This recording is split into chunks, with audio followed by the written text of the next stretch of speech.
நாங்களோ பூச்சக்கரத்தில் உள்ள எல்லா ஜாதிகளை பார்க்கிலும் சிறியவர்களாய் இருக்கும் பொழுது, நம்ம ஒருவேளை ரதத்துல இருந்திருந்தாலோ குதிரையில இருந்திருந்தா கூட பரவாயில்ல, நம்ம அப்படி கூட கிடையாது. ஆண்டவர் நம்மளை பார்க்கும்போது பூச்சக்கரத்தில் உள்ள எல்லா, பூச்சக்கரம்னா என்னது? பூமியில இருக்கிற எல்லா ஜனத்தை பார்க்கும்போது சிறியவரும் பலவீனப்பட்டவர்களுமா இருக்கிற நம்ம தான் ஆண்டவர் தெரிந்து கொண்டவராய் இருக்கிறார்.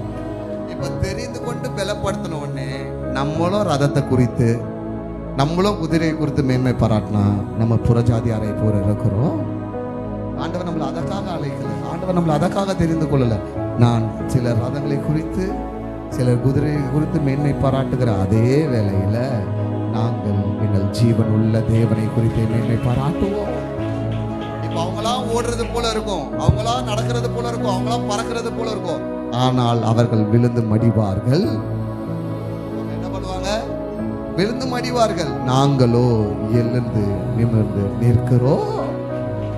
நம்ம நிற்கிறோம்னா இம்மட்டுமாய் அவருடைய கிருபை, இம்மட்டுமாய் அவருடைய கிருபை.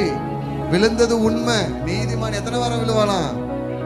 700 வாட்டி இல்ல 7000 வாட்டி விழுந்தாலும் கிருபை இருந்தா மறுபடியும் நாம் நிலைத்து நிற்போம், மறுபடியும் நிற்போம். எங்க வெட்கப்பட்டோம் நினைக்கிறோமோ அதே இடத்துல ஆண்டவர் நம் தலையை உயர்த்துவார். எங்க நம்ம அவமானப்பட்டோம் நினைக்கிறோமோ, ஏன்னா நீதிமானுக்கு வருகிற துன்பங்களோ அநேகமா இருக்கிறது. ஆனா ஒரே ஒரு நம்பிக்கை, கர்த்தர் அவனை எல்லாத்துல இருந்து விடுவிப்பார், கர்த்தர் அவனை எல்லாத்துல இருந்து விடுவிப்பார், கர்த்தர் அவனை எல்லாத்துல இருந்து விடுவிப்பார். அன்றியும் அவரிடத்தில் அன்பு கூறுகிற யாவருக்கும், நீங்க தேவனிடத்தில் அன்பு கூறுவீர்கள் என்றால், நீங்கள் தேவனுடைய ஆலோசனையின்படி நடப்பீர்கள் என்றால், நீங்கள் தேவனுடைய வழிநடத்தலின்படி நடப்பீர்கள் என்றால் சகலமும் நன்மைக்கு எதுவாகவே முடியும். இப்ப என்ன பண்றாங்க? இந்த வீணான சிந்தையை வைத்துக் கொண்டு அதிலே மேன்மை பாராட்டுறாங்க. இப்ப பேரலா ஆண்டவர் சொல்றாரு, இல்லப்பா நான் உங்களுக்கு சொல்லி தரேன். இப்போ நான் பிராக்டிக்கலா ஒரு சில காரியத்தை பேச போறேன். விசேஷமா வாலிப பிள்ளைகளுக்கு நான் சொல்ல போறேன். நீங்க இன்ஸ்டாகிராம்லயும் உங்க வாட்ஸ்அப்லயும் கண்ட நாயங்களை ஃபாலோ பண்ணி அவங்க கிட்ட உங்க வாழ்க்கையை தொலைச்சி உங்க பெற்றவங்களுக்கு ஒரு நாளும் கெட்ட பேரை கொண்டு வந்துடாதீங்க. ஏன்னா அவங்க புத்தி எப்படி இருக்கான், அவனை ஃபாலோ பண்ணீங்கன்னா உங்க வாழ்க்கையும் அப்படிதான் போகும், உங்க வாழ்க்கையும் அப்படிதான் மாறும். ஏன்னா கேட்கறது தான் எனக்கு என்னவா மாறுது? விசுவாசமா மாறுது. விசுவாசம் எப்படி வரும்? நான் எதை பார்க்கிறேனோ அதை ஃபாலோ பண்ணுவேன், நான் எதை பண்றேனோ அதை பண்றவங்கள தான் நான் என்ன பண்ணுவேன்? ஃபாலோ பண்ணுவேன். உங்களுடைய வாழ்க்கையில இன்னைக்கு நீங்க சில காரியங்களை சரி பண்ணியே ஆகணும், சில காரியங்களை நீங்க சரி பண்ணியே ஆகணும். அதுல பெருமை பாராட்ட ஒண்ணுமே கிடையாது, அதுல மேன்மை பாராட்ட ஒண்ணுமே கிடையாது.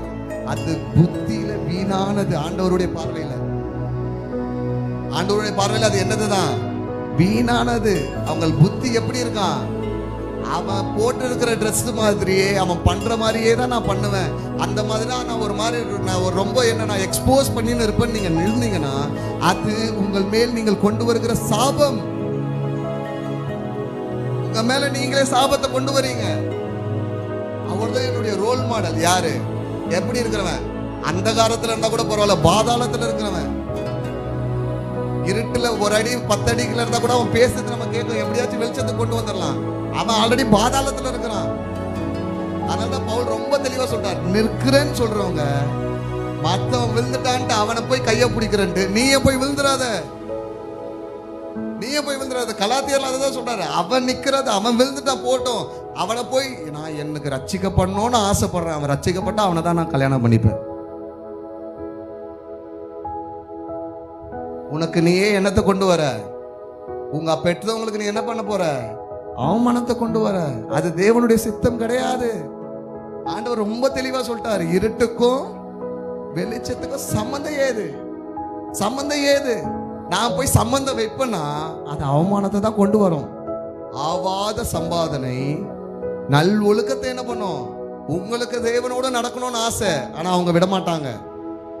இதுல என்ன தப்பு? நான் நிறைய வாட்டி சொல்லியிருக்கேன், இந்த கேள்வி யாருன்னா ஒருத்தர் கேட்டானா ஃபர்ஸ்ட் அவன் ஃப்ரெண்ட்ஷிப்பை கட் பண்ணுங்க. இதுல என்ன தப்பு இருக்குது? இந்த ஒரே ஒரு சென்டென்ஸ் போதும். சாப்பிட்டா செத்துருவீங்களா? பிசாசு கேட்டான்ல, இதை சாப்பிட்டா செத்துருவீங்களாக்கும், இதை பண்ணா இன்னும் தப்புன்றதும் ஒரே வார்த்தை தான். முடிவு நமக்கு தேவனோடு இருக்கிற உறவு கட்டாயிடும். பரமையை ருசி பார்த்தும் கர்த்தரால் நன்மையை பெற்றுக்கொண்டும் கர்த்தருடைய பந்தியில உட்கார்ந்தும் தேவனை மறுதலித்து பின்வாங்கி போனவர்கள் மறுபடியும் ரட்சிக்கப்படுவது கூடாத காரியமா? எனக்கு யோசிச்சு பாருங்க, இந்த வசனத்தை படிக்கும் போதே பயமா இருக்கு, இந்த வசனத்தை கேட்கும் போதே பயமா இருக்கு. தேவனால் ஒருத்தர் கைவிடப்பட்டா அவங்க நிலைமை என்ன, அவங்களுடைய சூழ்நிலை என்ன? ஒருவேளை உலகத்துல நம்ம பெரிய அச்சீவ் பண்ண மாதிரி சாதிச்ச மாதிரி இருக்கலாம். ஆண்டவர் நம்மளை பார்க்கும் போது கேட்கிற கேள்வி ஒரே ஒரு கேள்விதான், உண்மையும் உத்தமமா இருந்தியா? எவ்வளவு பேர் சர்ச்சைக்கு கொண்டு வந்த, நீ எவ்வளவு காணிக்க கொடுத்த, நீ எவ்வளவு பேருடைய வாழ்க்கையை மாத்தின, அதெல்லாம் ரெண்டாவது. முதல் கேள்வி என்ன, உண்மையும் உத்தமமா இருந்தியா? அது இல்லாம எனக்கு 10,000 சப்ஸ்கிரைபர், 20,000 பேரு, 40,000 பேரு பாவத்துல இருக்கிறதுனா அதனால பிரயோஜனமே கிடையாது. நான் அதே மாதிரி இன்னொரு காரியத்தை சொல்றேன், விசேஷமா பெண் பிள்ளைக்கு சொல்றேன். 9 மணிக்கு மேல எந்த ஆண்கிட்டையும் பேசுற அவசியம் உங்களுக்கு கிடையாது.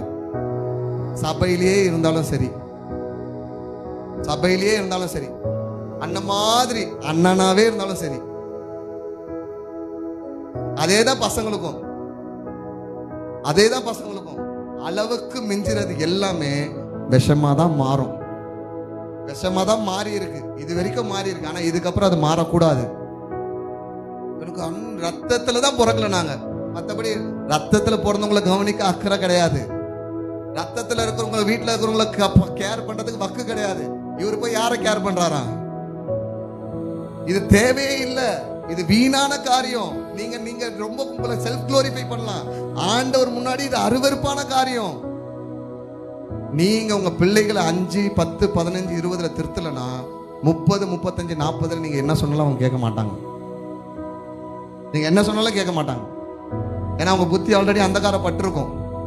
அவங்க புத்தி வீணான சிந்தையில தான் மாய்மாலமா வாழ்ந்து கொண்டு இருக்கும். நம்ம சொல்றதுல அவங்க தலைக்கு மீறி போயிடும். நிறைய பேர் அந்த நிலைமையில தான் இருக்காங்க. உங்க வீட்டுல இருக்கிற பிள்ளைகளுக்கு நீங்க தான் உத்தரவாதி.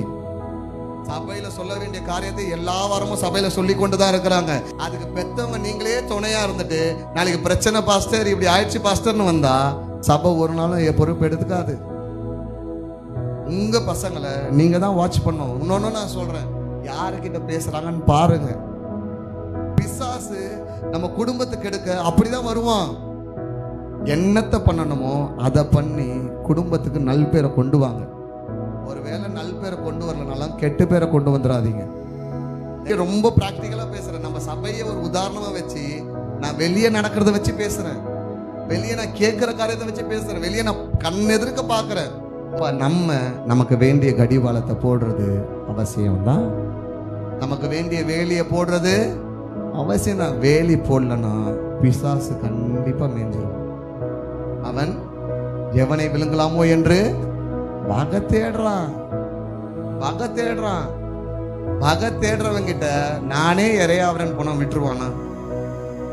விட்டுருவானா?